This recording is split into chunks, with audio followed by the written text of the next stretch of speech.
യേശു ഫിലിപ്പോസിനോട് പറയുകയാണ്, ഫിലിപ്പോസാ, ഞാൻ നിങ്ങളോട് പറയുന്ന വചനം സ്വയമായിട്ടല്ല പറയുന്നത്. ഞാൻ നിങ്ങളോട് പറയുന്ന വർത്തമാനം അതിലെൻ്റെ സ്വയമുണ്ട്. സുഖമാണോ? ചായ കുടിച്ചോ? ഫുഡ് കഴിച്ചോ? എന്താ വരാൻ താമസിച്ചത്? ഇതൊക്കെ ഞാൻ എൻ്റെ സ്വയത്തിൽ നിന്ന് ചോദിക്കുന്നത്. പക്ഷെ ഞാൻ നിങ്ങളോട് പറയുന്ന വചനം പിതാവ് എന്നിൽ വസിച്ച് ചെയ്യുന്ന പ്രവൃത്തിയാണ്. തീർന്നില്ല, നമുക്കുള്ള താക്കോലവിടെ കിടപ്പുണ്ട്.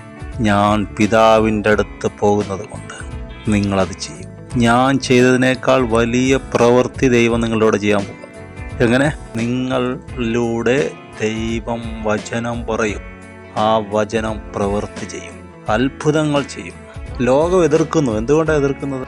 ലോകത്തിനൊരു കാര്യം ചെയ്യണമെങ്കിൽ റിസോഴ്സസ് വേണം, അതിനുള്ള സാഹചര്യം വേണം. നിങ്ങൾക്കത് വേണ്ട. പിതാവ് നിങ്ങളിൽ വസിച്ചുകൊണ്ട് തൻ്റെ പ്രവൃത്തി ചെയ്യും. നിങ്ങൾ അത്ഭുതങ്ങളെ ചെയ്യും, അടയാളങ്ങളെ ചെയ്യും. നിങ്ങൾ അത്ഭുതമാകും.